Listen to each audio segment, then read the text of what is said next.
स भगवतो अरहतो सम्मा संबुद्धस्स नमो तस् भगवतो अरहतो सम्मा संबुद्धस्स नमो तस् भगवतो अरहतो सम्मा संबुद्धस्स। महाकारुणिक, महाविशुद्ध, महाप्रज्ञवान, मनुष्य आणि देवतांचे शास्ता तथागत सम्यक संबुद्धांना त्रिवार अभिवादन। दुःखमुक्तीचा सुआख्यात त्यांच्या धम्माला त्रिवार नमन। जीवनमुक्त अरहत श्रावक संघाला त्रिवार नमन। तथागतांच्या आदेशानुसार जे पूजनीय भिक्षुगण आहेत ते या सर्व मनुष्य मात्रांना दुःखापासून मुक्त करण्यासाठी अहोरात्र धम्म आचरण करून धम्मप्राप्ती करून त्यांना दुःखापासून मुक्त करण्यासाठी प्रयत्नशील आहेत।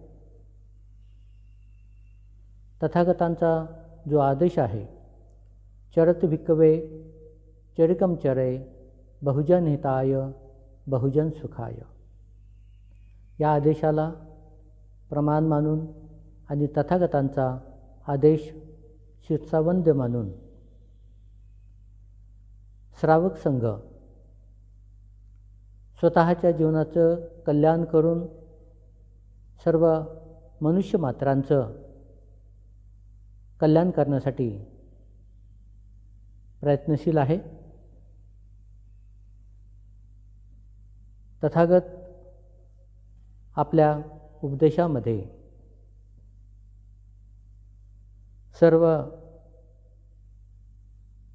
मनुष्य मात्र दुःखापासून मुक्त व्हावेत,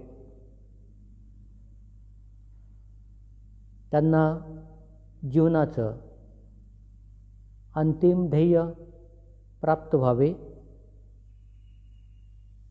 जन्ममरणाचं भवचक्र त्यांना तोडता यावं, यासाठी आपल्या सद्धम्मामध्ये उपासकांना उपदेश देतात। उपासक, प्रवजित, मनुष्य आणि देवता या सर्वांचं कल्याण होण्यासाठी तथागतांनी सर्वप्रथम उपासकावरती लक्ष केंद्रित करून आदर्श उपासक कसे निर्माण होतील, आदर्श उपासक निर्माण होऊन सद्धम्माचं पालन कशा प्रकारे करतील आणि सद्धम्माचं पालन करण्यासाठी आदर्श उपासकांचे कोणते गुण असावे लागतात, या धम्मदेशनेमध्ये भगवान बुद्ध सांगतात, उपासकांचे 10 गुण। उपासकांनी यावरती लक्ष देऊन आपलं आचरण या 10 गुणाप्रमाणे परिपूर्ण करावं, संपन्न करावं, ही अपेक्षा या धम्मदेशनेच्या माध्यमाने अपेक्षित आहे। बुद्ध सांगतात, उपासकांचे 10 गुण, त्यापैकी पहिला गुण आहे, उपासकाने आपल्या भिक्षूविषयी पूर्णपणे सहानुभूती बाळगली पाहिजे। उपासक म्हटल्यानंतर जो बुद्ध, धम्म आणि संघाला समर्पित होतो, आपलं सर्वस्व समर्पित करतो, त्यांच्या आदेशानुसार त्यांच्या शिकवणुकीनुसार सद्धम्माच्या मार्गावरती चालतो, आपल्या जीवनाचं कल्याण करून घेतो आणि इतरही जे त्याच्या स्वभोवती आहेत त्यांचंही कल्याण करण्यासाठी, त्यांचंही हित होण्यासाठी तो सहाय्यक बनतो, असा तो आदर्श उपासक त्यांनी आपल्या भिक्षूविषयी पूर्णपणे सहानुभूती बाळगली पाहिजे. भिक्षू म्हटल्यानंतर जो धम्मविनयाचं पालन करतो, जो बुद्ध धम्म संघ यांच्या धम्मविनयाने आपलं जीवन चरितार्थ चालवतो, समाजामध्ये पुण्यक्षेत्र ठरतो, समाजामध्ये एक कल्याण मित्र बनून सर्वांचं श्रद्धास्थान ठरतो, अशा भिक्षूविषयी उपासकाने आपली पूर्णपणे सहानुभूती बाळगली पाहिजे. भिक्षू हा ज्येष्ठ आहे, मध्यम आहे किंवा लहान आहे असा भेदभाव न करताना जे शीलवान भिक्षू आहेत, त्यागी आहेत, श्रद्धावान आहेत, धम्मधर आहेत, धम्माचं आचरण करून धम्माचा प्रसार करण्यासाठी प्रयत्नशील आहेत, अशा सर्व पूजनीय भिक्षूवरती उपासकाने पूर्णपणे आपली सहानुभूती ठेवली पाहिजे, त्यांचा आदर सन्मान केला पाहिजे, त्यांना सर्वतोपरी मदत केली पाहिजे. हा गुण ज्या उपासकामध्ये असतो तर तो उपासक निश्चितच बुद्ध धम्म संघाला सहाय्यक बनतो आणि बुद्धाचा धम्म गतिमान करण्यासाठी त्याच्या जीवनाचं महान पुण्यकर्म तो संपादन करत असतो. उपासकांचा दुसरा गुण आहे धम्माला सर्वश्रेष्ठ मानलं पाहिजे. धम्म आहे तर तो सर्वश्रेष्ठ आहे, कारण धम्म माणसाला सुगतीला घेऊन जातो, धम्म माणसाला दुःखापासून मुक्त करतो, धम्म अधोगती, दुर्गती, विनाश यापासून रक्षण करतो. म्हणून आपण धम्माला सर्वश्रेष्ठ मानलं पाहिजे. धम्म आहे तर हा धम्म माणसाला जन्ममरणाच्या भवचक्रापासून मुक्त करतो, अरहत पदाला घेऊन जातो आणि महान पुण्य या मनुष्य जगताचं उच्चतम ध्येय जीवनमुक्तावस्था धम्म हा प्राप्त करून देतो. जो व्यक्ती धम्मावरती श्रद्धा ठेवतो, विश्वास ठेवतो, पूर्ण आत्मविश्वासाने त्याचे पालन करतो, तर हा सद्धम्म निश्चितच त्याचं रक्षण करतो, त्याचं कल्याण करतो आणि दुःखापासून मुक्त करतो. म्हणून उपासक जे असतात ते धम्माला सर्वश्रेष्ठ मानतात. उपासकाचा तिसरा गुण भिक्षूंना यथाशक्ती दान दिलं पाहिजे. भिक्षूंना दान देण्यासाठी कधीही विसरू नये, दान देण्यासाठी कधीही दुर्लक्ष करू नये. सातत्याने जेवढं जमेल तेवढं दान आपण दिलं पाहिजे.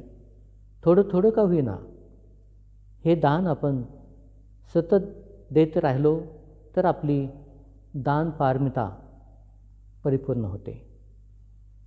आणि दान पारमिता परिपूर्ण करण्यासाठी आपल्याला भिक्षुगण, भिक्षुसंघ सहाय्यक ठरत असतो. आपण जे काही दानकर्म करतो त्याचे साक्षीदार हे भिक्खू संघ असतो. आणि जोपर्यंत आपण निर्वाण पद प्राप्त करत नाही, जीवनमुक्त अवस्था प्राप्त करत नाही, तोपर्यंत हे दानाचं पुण्यकर्म, ही दान पारमिता आपल्या सदोदित सोबत असते. आणि भिक्षुगण हे त्याचे साक्षीदार असतात. म्हणून आपण भिक्खूला यथाशक्ती दान दिलं पाहिजे. थोडं करता करता ही दान पारमिता परिपूर्ण होत असते. ही दान पारमिता परिपूर्ण होताना आपण दान पारमितेसाठी सतत प्रयत्न केला पाहिजे. दान पारमिता करून दान पारमितेच्या उच्चतम अवस्थेला आपण पोहोचलं पाहिजे. जे आपण सुरुवातीला दान करतो हे दान पारमितेचा एक स्तर बनतो.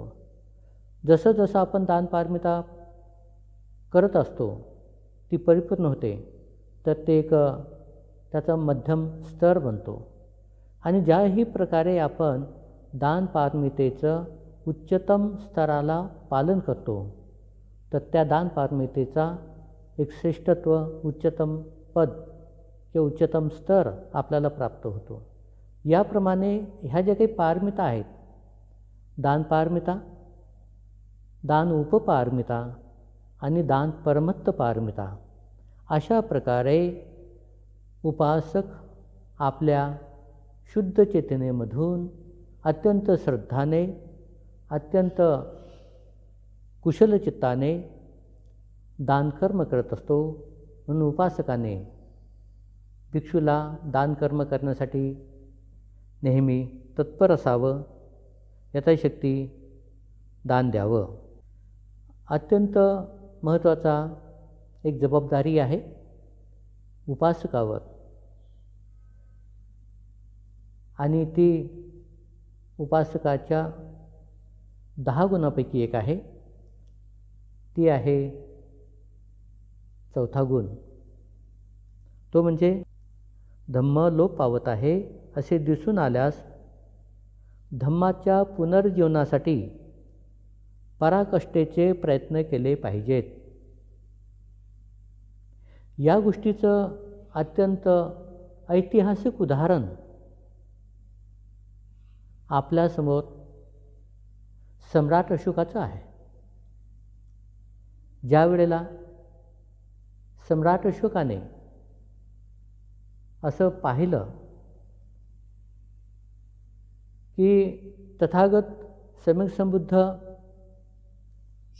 धम्माचा प्रसार करत असताना त्यावेळेला अनेक भिक्षुगण बौद्ध धर्मामध्ये प्रवचित झाले. त्यांच्या श्रद्धेप्रमाणे, त्यांच्या सम्यक दृष्टीप्रमाणे, त्यांच्या सम्यक पराकाष्ठेने त्यांनी सद्धम्माचं पालन केलं. त्यामध्ये सर्वच भिक्षू आर्य श्रावक पदाला पोचले नाहीत. सगळेच काही अरहत झाले नाहीत, अनागामी झाले नाहीत, सकृदागामी झाले नाहीत, स्वतःपती झाले नाहीत. सर्वच काही भिक्षू त्यावेळेला शीलवान होते असंही नाही. त्यामध्ये काही भिक्षू निम्न स्तराला होते की त्यांची फक्त सुरुवात होती, आणि जसं जसं त्यांना धम्माचं आकलन होत गेलं, धम्माचं ज्ञान प्राप्त होत गेलं, त्याप्रमाणे ते जीवनाची श्रेष्ठत्व त्यांनी गाठलं. आणि त्यापैकी बरेच जण भिक्षू अरहत पदाला गेले, जीवनमुक्त अवस्थेला गेले.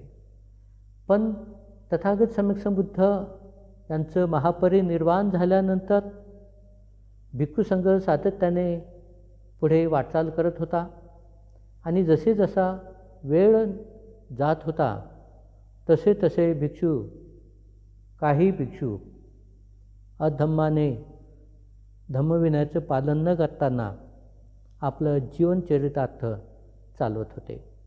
तर तो काळ सम्राट अशोकांचा होता. सम्राट अशोकाच्या काळामध्ये काही भिक्षू धम्मविनयाचं काटेकोर पालन करत नव्हते. स्वतःचं पोट भरण्यासाठी, स्वतःचं जीवन जगण्यासाठी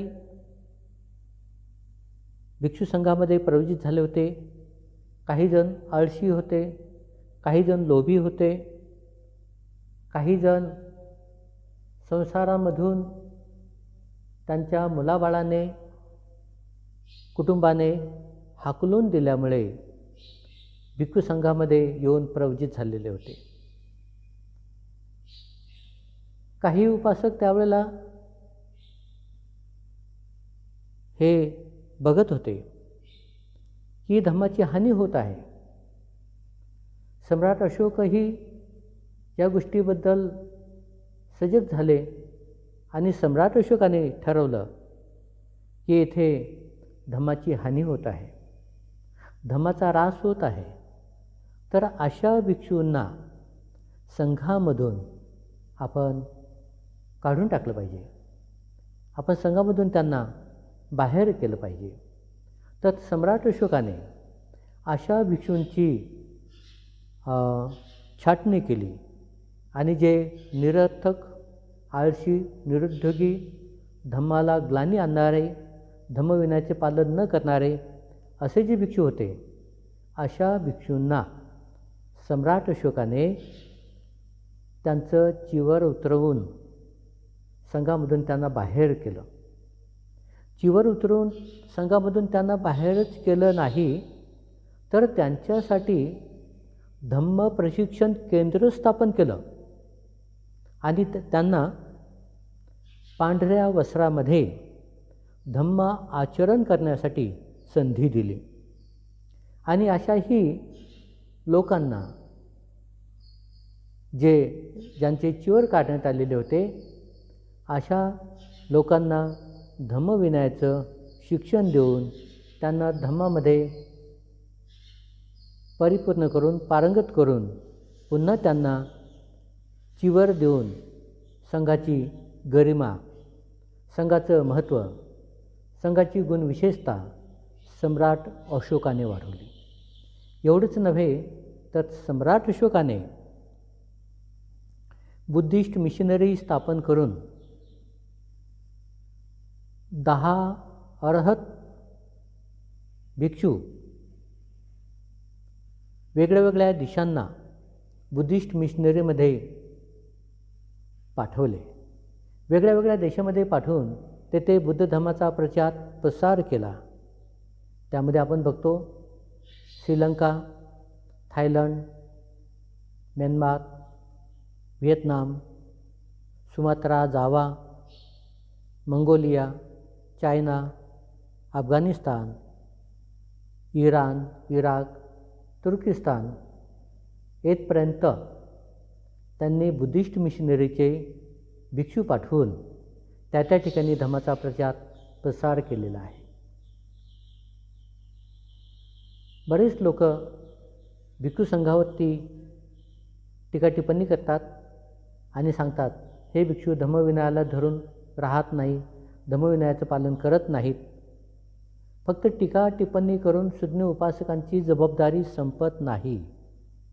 त्यासाठी चांगले असे भिक्षूंचे प्रशिक्षण केंद्र स्थापन केले पाहिजे. त्यामध्ये त्यांना शिक्षण घेण्याची आपण त्यांना मदत केली पाहिजे, प्रेरणा दिली पाहिजे. ज्या कोणत्या विहारामध्ये असे भिक्षू आपल्याला आढळत असतील की जे धम्मविनयाची पायमल्ली करतात, धम्मविनयाचं शिक्षण घेत नाहीत, तर अशा भिक्षूंना, सामनेरांना, प्रवजितांना सुज्ञ उपासक उपासिकांनी त्यांना प्रशिक्षण केंद्रामध्ये आणून त्यांच्या शिक्षणाची व्यवस्था केली गेली पाहिजे.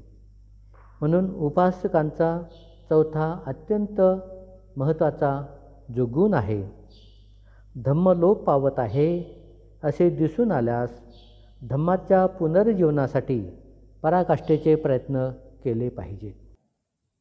त्यामध्ये आदर्श असं उदाहरण म्हणजे सम्राट अशोकाचं आहे.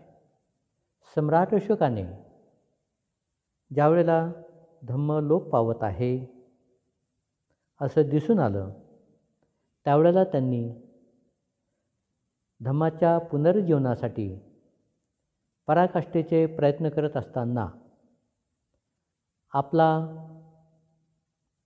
मुलगा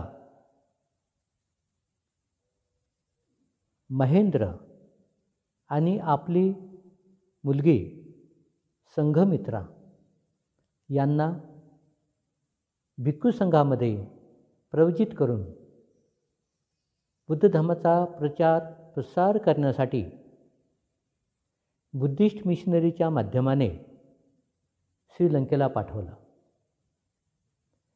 अन्य इतर ठिकाणीसुद्धा मिशनरी स्थापन करून वेगळ्या वेगळ्या देशामध्ये भिक्षुगण पाठवले.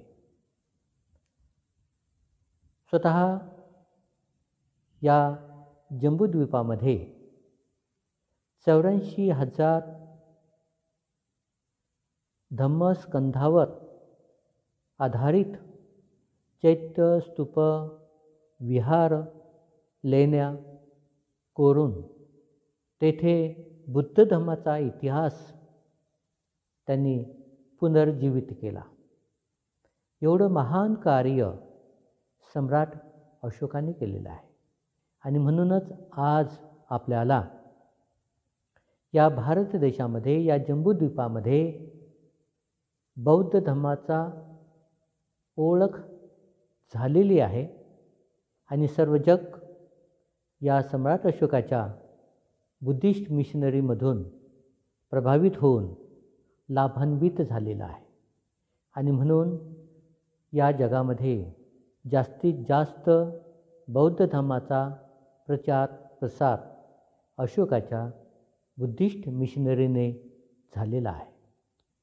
तर या आदर्श उदाहरण सर्व उपासक उपासिकांनी समोर ठेवून आपलंही योगदान बुद्ध धर्माचा प्रचार प्रसार करण्यासाठी कशा प्रकारे लाभेल, कशा प्रकारे आपल्याला पुण्यकर्म मिळवता येईल, कशा प्रकारे आपल्याला आपल्या जीवनाचं महान कार्य करता येईल, याबद्दल सर्वांनी सजग असावं, जागृत असावं आणि प्रयत्नशील असावं.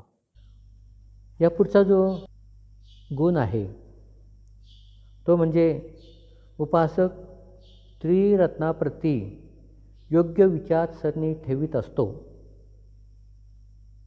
जो उपासक आहे तो 3 रत्नाप्रती आपली विचारसरणी, आपला विचार, आपलं आचरण हे योग्य प्रकारे ठेवत असतो. यामध्ये त्याची श्रद्धा बुद्धावरती असते, धम्मावरती असते, संघावरती असते.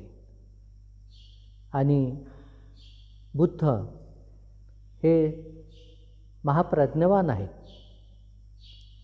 त्यांच्या धर्माचं आचरण केल्याने निश्चितच आपण दुःखापासून मुक्त होऊ शकतो. बुद्धाला शरण गेल्याने, बुद्धाला समर्पित झाल्याने, त्यांच्या आदेशाचे पालन केल्याने आपल्या जीवनाचं महान पुण्यकर्म होतं, कल्याण होतं. कधीही आपण अधोगती दुर्गतीला जात नाही, आपला कधीही नाश होत नाही. या उलट आपण सुगतीला जातो, सद्गतीला जातो आणि आपल्या जीवनाचं महान पुण्यकर्म होतं.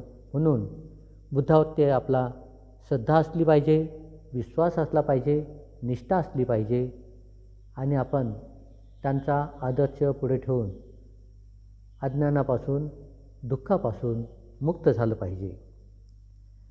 तथागतांचा सद्धम्म यामध्ये अंधश्रद्धा, अंधविश्वास, कर्मकांड अशा कोणत्याही गोष्टी उत्पन्न होत नाहीत, भ्रामक कल्पना उत्पन्न होत नाहीत. आणि जो व्यक्ती आपल्या जीवनामध्ये सम्यक दृष्टी प्राप्त करून आपलं आचरण करतो, जीवन जगतो, तो कधीही त्याची हानी होत नाही, त्याच्या जीवनामध्ये दुःख उत्पन्न होत नाही, त्याच्या जीवनामध्ये सुगती प्राप्त होते, त्याची प्रगती होते, तो प्रज्ञावान बनतो, स्वतःला सावरतो आणि दुसऱ्यांनाही तो सावरतो. अशा प्रकारे सद्धम्मावरती नितांत आपली श्रद्धा असली पाहिजे, विश्वास असला पाहिजे आणि पूर्ण विश्वासाने धम्माला समर्पित होऊन आपण आचरण करून स्वतःचं कल्याण केलं पाहिजे. तथागतांचा सद्धम्म पूजनीय पावन पवित्र भिक्खुसंघ जे स्वतः जीवनमुक्त अवस्थेला प्राप्त झालेले आहेत, त्यांनी धम्म आचरण करून स्वतः अनुभवलेला आहे आणि अनुभव घेऊन त्याचा ते सातत्यानं प्रयत्न करत आहेत. आपल्या आचाराविचारामधून, आपल्या प्रयत्नामधून सर्वांना दुःखमुक्तीच्या अवस्थेला नेण्यासाठी जे कल्याण मित्र बनत आहेत, सहाय्यक बनत आहेत, तर अशा सद्धम्मावरती आपण श्रद्धा ठेवली पाहिजे, आपला विश्वास ठेवला पाहिजे आणि सद्धम्माच्या आचरणानुसार, भिक्खूंच्या मार्गदर्शनानुसार आपल्या जीवनाचं आपण कल्याण केलं पाहिजे. म्हणून जो उपासक असतो तो त्रिरत्नाप्रती योग्य विचारसरणी ठेवत असतो. तो बुद्ध धम्म संघाच्या बाहेर आपलं आचरण ठेवत नाही. जो श्रद्धावान उपासक असतो त्याचा 6वा गुण आहे केवळ जिज्ञासेपोटी सर्वत्र प्रसिद्धी मिळेल म्हणून इतरांच्या मतात न जाता धम्माप्रती, गुरुप्रती एकनिष्ठ राहतो. हा उपासकाचा अत्यंत महत्त्वाचा गुण आहे. केवळ जिज्ञासेपोटी सर्वत्र प्रसिद्धी मिळेल म्हणून इतरांच्या मतात किंवा इतरांच्या मतप्रवाहामध्ये न वाहता सद्धम्माप्रती आणि आपल्या गुरुप्रती एकनिष्ठ राहतो. तर असेच उपासक सद्धम्माचं पालन करून सद्धम्माला जिवंत ठेवू शकतात. आपण बघतो काही लोक स्वतःच्या हितासाठी, स्वतःच्या स्वार्थासाठी, स्वतःच्या प्रसिद्धीसाठी कोठेही भटकतात, कोठेही कोणत्याही धर्मामध्ये विलीन होतात, कोणत्याही संप्रदायाला बळी पडतात आणि अर्धे बौद्ध अर्धे बौद्धेतर असं त्यांचं आचरण होतं. मग अशा लोकांना वाचविण्यासाठी बोधिसत्व डॉक्टर बाबासाहेब आंबेडकरांनी 22 प्रतिज्ञा दिलेल्या आहेत. या 22 प्रतिज्ञेचं पालन उपासकाने बुद्ध धम्म संघाला एकनिष्ठ राहून पालन केलं पाहिजे. या कारणास्तव बाबासाहेबांना 22 प्रतिज्ञेची मदत घ्यावी लागली. अशा उपासकांना सुधारण्यासाठी, अशा उपासकांना सद्धम्मामध्ये एकनिष्ठ राहण्यासाठी त्यांना त्यांचा उपदेश करावा लागला. म्हणून हा अत्यंत एक महत्त्वाचा गुण आहे. उपासक केवळ जिज्ञासेपोटी सर्वत्र प्रसिद्धी मिळेल म्हणून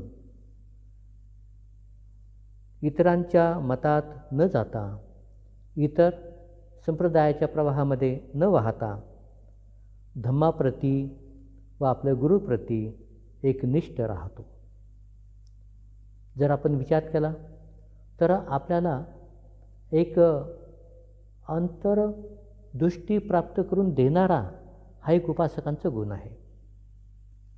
त्यानंतर 7वा गुण आहे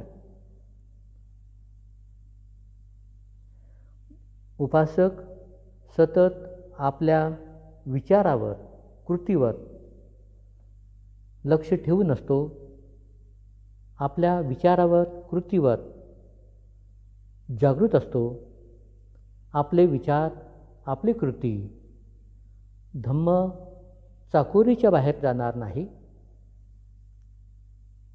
आपले आचार विचार आपली कृती आपल्यासाठी विनाशाचं कारण बनणार नाही, यासाठी तो स्वतःवरती लक्ष ठेवतो, स्वतःच्या विचारावर स्वतःच्या आचारावरती लक्ष ठेवतो आणि स्वतःला सावरतो, शिलाचं पालन करतो, सदाचाराचं पालन करतो, त्याचं महत्त्व त्याचं फायदा काय आहे हे तो स्वतः जाणून घेऊन पूर्णपणे निष्ठेनं शिलाचं पालन करतो. तथागतांचा जो उपदेश आहे त्या उपदेशाचं प्रात्यक्षिक करून समाधीचा अभ्यास करून स्वतःमधले जे काही विकार आहेत, वाचेचे विकार,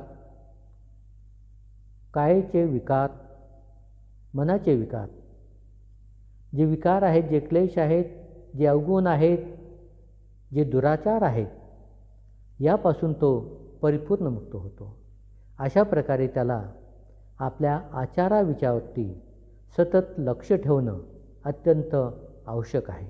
आणि जो सुज्ञ उपासक असतो त्याचा हा 7वा गुण आहे. 8वा गुण आहे उपासक शांतता प्रिय असतो. त्याला शांतता नेहमी प्रिय असते. शांतता जिथे असेल तेथे त्याचं मन एकाग्र असतं, त्याचं मन विचारी असतं, सतर्क असतं, त्याचं मन जागृत असतं आणि अनाठाई जो कलह होतो, जो व्यर्थ बडबड होते, जे अपशब्द असतात, अशा कोणत्याही वाचेचा, अशा कोणत्याही गोष्टीचं तो समर्थन करत नाही. तो स्वतः शांतताप्रिय असतो आणि त्या शांततेमध्ये जे एक मानसिक सुख असतं, शारीरिक सुख असतं, जे एक आंतरिक सुख असतं, तो नेहमी अनुभवत असतो आणि म्हणून तो शांततेचा नेहमी प्रशंसक असतो. तो नेहमी शांतताप्रिय असतो. हा उपासकाचा एक गुण आहे. तसाच जो श्रद्धावान उपासक आहे, जो गुणी उपासक आहे, त्याचा गुण आहे तो एकतेचा प्रशंसक असतो. एकता, सांघिकता, बंधुत्व, समता या गोष्टीचं ज्यामध्ये पालन होऊ शकतं, त्यासाठी एकता टिकवून ठेवणे, सांघिकता टिकवून ठेवणे, एकतेचा समर्थन करणे, सांघिकतेचं समर्थन करणे आणि त्याचा प्रशंसक असणे हे सुज्ञ उपासकाचा 9वा गुण आहे. तसाच 10वा गुण जो आहे अत्यंत महत्त्वाचा आहे, तो म्हणजे उपासक शिष्य केवळ धम्माचे दिखाऊ अवडंबर माजवीत नाही.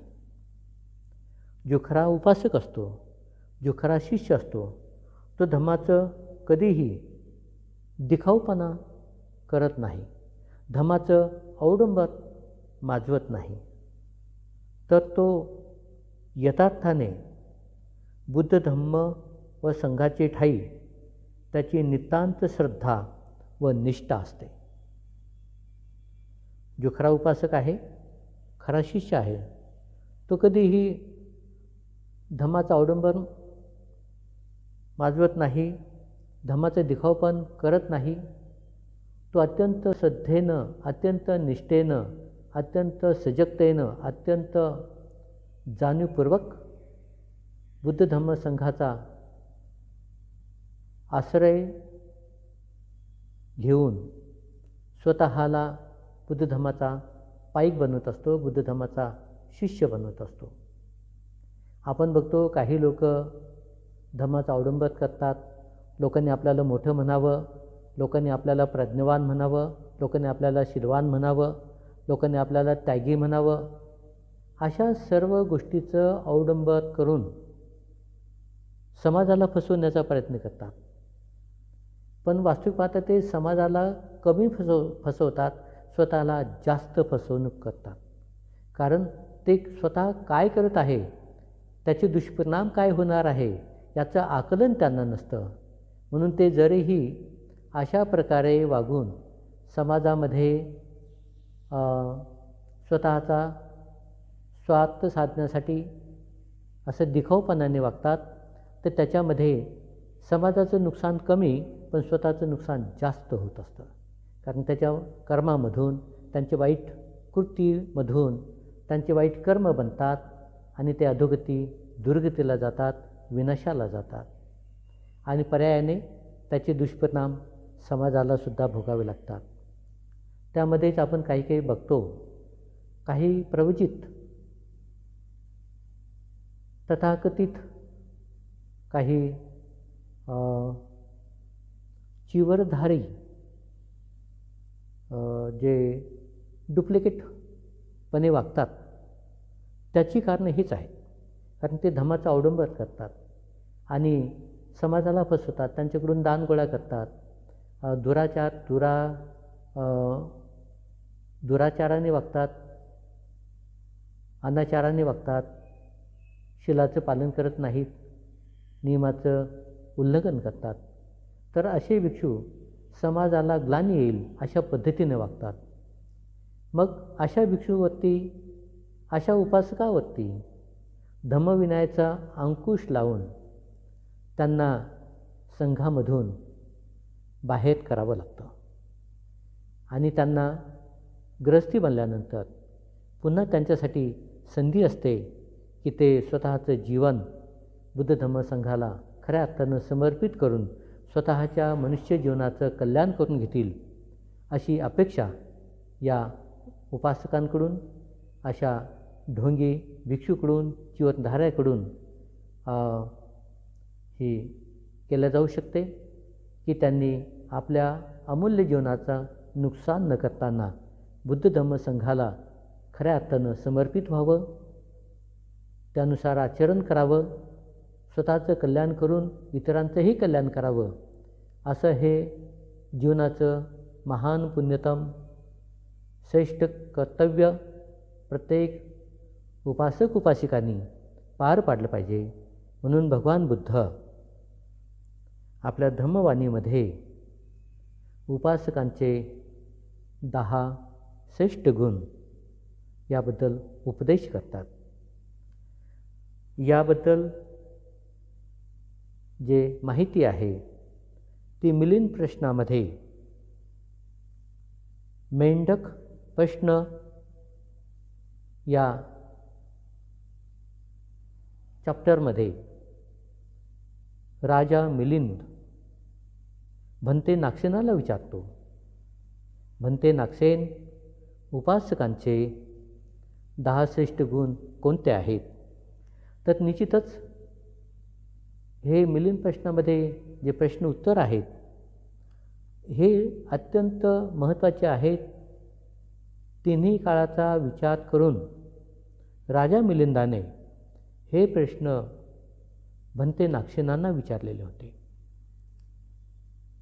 राजा मिलिंदाला माहिती होतं हे प्रश्नाची उत्तरं जरीही मला माहिती आहेत, हे प्रश्न जरी मला आज समजतात, तरी पण येणाऱ्या भविष्यकाळामध्ये हे बाकीच्या उपासक उपासिकांना, भिक्षूंना किंवा लोकांना समजतील, तेवढ्या चांगल्या प्रकारे समजतील अशी शक्यता कमी वाटते. म्हणून राजा मिलिंदाने विविध प्रकारचे प्रश्न विचारून, विविध प्रकारचं विश्लेषण, विविध प्रकारचं मार्गदर्शन भंते नागसेनाकडून करून घेतलेलं आहे. आणि म्हणून हा ग्रंथ मिलिंद प्रश्न अत्यंत उपयोगाचा आहे. त्याचंही वाचन उपासक उपासिकांनी प्रवचितांनी करून आपल्या जीवनाचं कल्याण करून घ्यावं, हीच सर्वांच्या प्रती मंगल कामना आहे. भवतु सब्बमंगलं, भवतु सब्बमंगलं, भवतु सब्बमंगलं.